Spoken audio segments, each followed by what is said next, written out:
I need you. You need me. We're all a part of one body.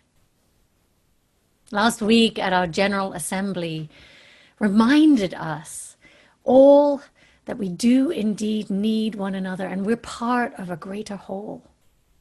We need each other to make it through these challenging times and support one another. Stand with me, agree with me, we're all a part of one body.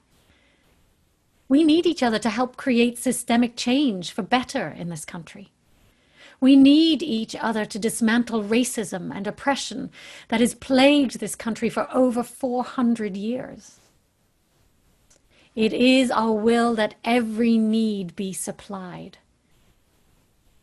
All of these are too great a task to undertake alone, but gathered together with intention, care, and determination, we can help each other, our communities, our faith and country, not only to survive, but thrive. You are important to me. I need you to survive. That is what our universalist faith is all about. We're only free if everyone is free. We need each other to survive. And that was made abundantly clear last week when almost 5,000 UUs gathered from around the world. We congregated to connect, to learn, to sing, and to address the many issues facing our faith and planet right now. Workshops and worship ran all day, starting at 6 in the morning and going well into the night. And about a dozen Chalice members were there with me, taking advantage of this amazing opportunity to do GA online. Now, it was actually meant to take place in Providence, Rhode Island, where they are commemorating the 400-year anniversary of the landing of the Mayflower. This nation of ours has a tendency to celebrate the conquerors at the expense of the conquered. So to begin to make amends as Unitarian Universalists, we took it as an opportunity to honor and support the indigenous people from that area, the Mashpee Wampanoag tribe. They have been there for 12,000 years, long before the Pilgrims set foot and appropriated their lands. And I'm sorry to say that in recent months, the government is again in the process of trying to strip the Wampanoag of their rights and remaining ancestral lands. And the UUA is urging us to act in solidarity with the Mashpee Wampanoag and push back against this latest aggression.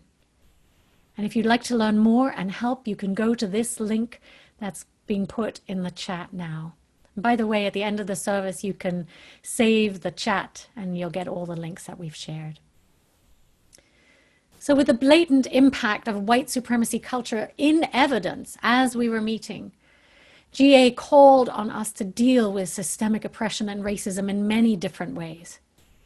And I was particularly inspired by some of the larger structural changes that we are undertaking as a denomination. For the last 3 years, a commission on institutional change appointed by the UUA board has been taking a deep look at what we need to do as a faith to be more inclusive and anti-oppressive. It has been examining how we create both cultural and institutional change within Unitarian Universalism to move from being a white-centric faith to a more welcoming, multicultural denomination. The Commission's report, Widening the Circle of Concern, released at GA, covers a broad range of topics around religious life. They examined our theology, our governance, and what changes need to be made in congregations and communities. They studied how to better live our values in the world and improve hospitality and inclusion. They looked at how to educate for liberation, implement restoration and reparations, as well as accountability and resources, and invited us to take risks and innovate. I'm going to be immersing myself in the report during my upcoming study leave and look forward to sharing its recommendations with you over the coming year. The goal is to transform our faith movement into one that is more innovative, more loving, more equitable and inclusive for all, to lead the way in systemic institutional change. Another enormously important initiative that was launched this General Assembly is a review of our principles and purposes. According to the UUA bylaws, our principles and purposes are to be studied every 15 years so nothing becomes accidentally creedal. However, they've not been revised since 1987, over 33 years. So this came as a big surprise to me, as I might imagine it does to you too. Change our beloved principles, especially now that I have them up on the wall behind me. But the board reminded us that our principles should be a living document rather than a fixed statement of faith. They should be relevant to our times and communicate our core values succinctly and even poetically, if possible. In 2017, the General Assembly had voted to study adding a possible 8th principle to our 7 principles about journeying towards spiritual wholeness by working to build a diverse, multicultural, beloved community by our actions that accountably dismantle racism and other oppressions in ourselves and our institutions. But this year, instead of adding an 8th principle and making incremental changes in the others, the UUA board decided to appoint the study commission to examine all our principles and purposes and remake them. They believe that our commitment to personal, institution, and cultural change rooted in anti-oppression, anti-racism, and multiculturalism values and practices is love in action and should be centered in any revision. In fact, often when I describe to people what our faith is all about, I say it's about love in action. So over the next 2 years, this commission will make recommendations to revise our principles and purposes for the current time through the lens of being an anti-racist, anti-oppressive, multicultural faith. And they will reach out to congregations and leadership bodies in Unitarian Universalism to hopefully come up with meaningful, memorable, and powerful changes. Their goal is to create and live into a Unitarian Universalism of the future, a Unitarian Universalism that holds us in times of great need and ethical, moral, and spiritual crises. And they ask that the new principles and purposes guide us in the transformation of ourselves, our communities, and our faith into active networks of collective care, restoration, and justice. They should ask us to choose love in action as the path forward. Needless to say, this is an inspiring, complex, and innovative undertaking for our association over the next 2 years. And it reminded me of these words by eco-activist Rebecca Solnit. Hope locates itself in the premises that we don't know what will happen, and that in the spaciousness of uncertainty is room to act. In the spaciousness of uncertainty is room to act. My friends, may we indeed act for the betterment of our society and our faith in that spaciousness of uncertainty, remembering that I need you and you need me, and that we're all part of one body. So let's now hear some others' inspiration from GA, beginning with Randall Edwards, and then Pamela Lopez, and finally Susan Dixon. Randall? When Reverend Nica asked us to share about our greatest takeaway from the 2020 GA, I thought, that's going to be hard. After 5 days of worship services, workshops, business meetings, reflection sessions, and more. And actually, it was more than 5 days, because since it was happening virtually, you could go back and see everything, watch everything that was taking place concurrently. I couldn't tell you what I loved the most. Why we want and resist diversity? That was pretty impactful. But then there was Chris Krass's having anti-racist conversations and inviting into action. There were others, like Beyond the Mayflower, A Path to Atonement, or Colonialism and Covenants. I grew up in Massachusetts, on the land of the Wampanoag Indians. depicted in the Thanksgiving myth. But then there were the general session business meetings, laboring over language changes to be even more inclusive, or discussing supporting Black Lives Matter in the midst of seemingly endless real-time new reports of racial justice atrocities in our world.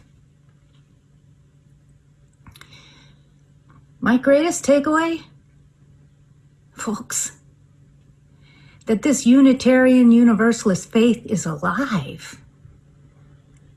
It's living, active, evolving. It's responsive to our growing understandings and learnings about justice and what it means to truly make the world a better place. And just like our Chalice mission calls me to be spiritually courageous, Unitarian Universalism is calling me each day anew to step up, to becoming my better self. It's challenging me each day anew to truly live into our values. It's offering me each day anew nourishment and inspiration for the journey. And just like they say about democracy, if I'm to take it to heart, it's not a spectator sport. There are no one and dones. And at this time, this moment of moral reckoning, perhaps like no other before, it's a call to action. Good morning. I'm Pamela Lopez. I grew up in Jericho, Long Island, New York, which was settled simultaneously by Quaker farmers and members of the Matinecock and Merrick tribes who landed there after European settlers took over much of New York in the mid-1600s. I recently learned that it was a stop on the Underground Railroad. My experience of diversity growing up was non-existent. Our upper middle class community was almost exclusively white, with schools that consistently scored in the top 5 school districts in the country. However, beyond learning about slavery, the Civil War, and civil rights era, our education on Black America was also non-existent. I was always aware of my white privilege because we were taught that we were dealt the better hand, that more opportunities were available to us. At the same time, I was told there is no difference between Black and white people, but just be grateful you're white. Wow. They finally started offering Black history classes in college. I saw no reason to take it because I wasn't Black. For several years at Chalice, we have been exploring our racist, white supremacist views and culture, but it wasn't until this General Assembly that things broke wide open for me. I experienced a profound, deep grief and a feeling of betrayal at the realization that of all of the knowledge that had been intentionally withheld from us for generations. I am appalled at my arrogance, at my feeling of good luck, while obviously cluelessly oblivious. At age 62, I am finally doing the deep dive into the work that will open these doors. So now when I'm doing at-home activism or out there on the streets standing with and for Black lives, immigrant and Muslim lives, it is with a greater passion, connection, and understanding, especially with those from whom I was kept separate through the white supremacist culture that none of us chose.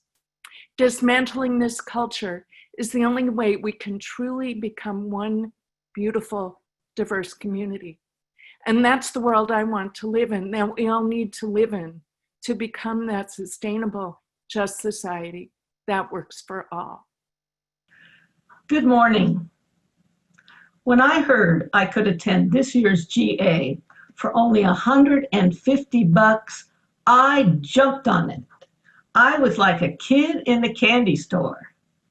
Fantastic music, thought-provoking talks about the uncertainty of today, possibilities for tomorrow, heart-wrenching stories about Indigenous people and people of color, and that wonderful spiritual feeling of connecting with the UU spirit of life. I was personally changed by this GA. Recently, there was an Acorn letter to the editor titled, "Is Everyone Racist These Days?" The writer wrote this letter complaining that it took several hundred years and many righteous people to build the most just, radically diverse society in the history of civilization, and only 6 weeks to destroy it. He came to this conclusion because of the new anti-racist policies and actions that have come about from all this recent police brutality and anti-racist protest. I was pissed and defensive, so I drafted a rebuttal letter to the editor, suggesting that if he were to walk in a black man's shoes for just one day, he might begin to get a glimpse of how racism feels. I argued each and every one of his racist points. I almost sent my letter had it not been for GA. I learned that it is a waste of time and energy to debate with active racists. I learned that it would be better for me to focus my anti-racist efforts on folks who are undecided about this issue. And most importantly, I learned to calm down and share my deep compassion of how heartbroken I am, learning about how we got to this place and witnessing all the ongoing racism of our time. Chris Crass, the workshop leader of these lessons, stated that we have accomplished more in the last 7 weeks than we could have in 7 years. The world is watching right now, which makes this the perfect time to make some inroads and lasting changes towards anti-racism. Thank you all so much for sharing your heartfelt experience and learning from GA. And if you've never been to GA, I really encourage you to join us next year, as it's a treasure trove full of wider knowledge, challenge, learning, and connections.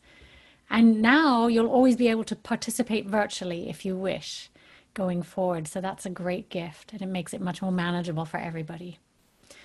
And if you'd like further resources on how to deal with racism and become part of this important movement, we've prepared a document filled with movies, books, TV shows, TED Talks, articles, and other resources for you at this link, which is now being put in the chat. And I wanted to say the exciting joy that we had about 75 people show up at our congregational conversation on race last Thursday night. So this is a great move in a strong direction. And I look forward to more and more of you joining with us in this really important work. And begin by taking a look at this 7 pages of resources we created for you. There's many different ways to engage, and I invite you to become more familiar with it all. It is time now that we thrive, my friends. And despite all that is going on in this great turning, may we continue to have courage and to learn to lead in love. Blessed be.